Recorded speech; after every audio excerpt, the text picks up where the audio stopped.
whole of France. It measures about 1,012 kilometers long, and you can see it's a very beautiful, picturesque location. The origin of these areas will go as far back as 6 millennia, but for the purpose of our discussion today, we'll just go all the way back to about 2,500 years ago. And the history of the Loire Valley and the history of France is actually one and the same. So about 2,500 years ago, we'll have some guys who will come and settle in a place called Ile de la Cité. That's where you have the Notre Dame today. These guys were traders and farmers. They'll grow their crops around the River Seine and then sell on the Seine. Paris back then was known as the crossroads of Europe because it played a very important role in the trading route for the entire continent, and the name Paris will be gotten from these guys. The first set of invaders were the Romans. This happened in 52 BC. We can't talk about ancient history or world civilization without mentioning the Romans. They played a very, very pivotal role in what we know today as France. They were responsible for bringing to these areas, amongst other things, the aqueduct. They were also responsible for some of the road networks that we have today in France. As a matter of fact, I will be pointing out at least one road that was constructed by the Romans before we get to the Chambord this morning. And they were also responsible for the whole process of winemaking. They would teach the Gaulois how to make wines. They were responsible for taxes as well, which we do not like to pay, but we have the Romans to thank as well.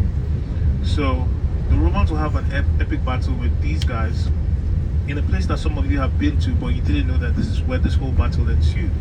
Does the name Champ de Mars ring a bell to anyone on the bus? Yes? No? Alright. Do we know where the Eiffel Tower is? Okay. So if you know where the Eiffel Tower is, you definitely have been to Champ de Mars.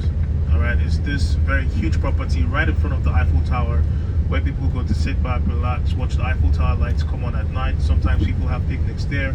If you did watch the Olympic Games last year, that was where they played beach volleyball. So you definitely have an idea. It's about 3,874 square feet of property right in front of the Eiffel Tower. And in French, Champ means field. Mars, we already know, is the Roman god of war. So this was the field of war and the venue of the last battle between these two. And in one clean sweep, the Romans were able to sack the Parisi. They had been fighting battles prior to this time, so they had technical skill, they had upper hand, and they had the know-how. And after they do this, Paris will cease to be known as Paris. For a short while, the Romans will introduce a new name to be called Lutetia, which of course was the Latin name, or Lutes, which will be the French name.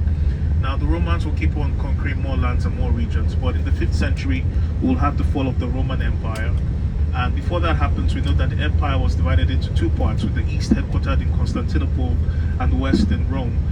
We'll have some guys come all the way from the Frankfurt areas, what we know today as Germany, to come and be some caretakers, of course, on behalf of the Romans, while they kept on conquering more lands and more regions. These guys were known as the Franks.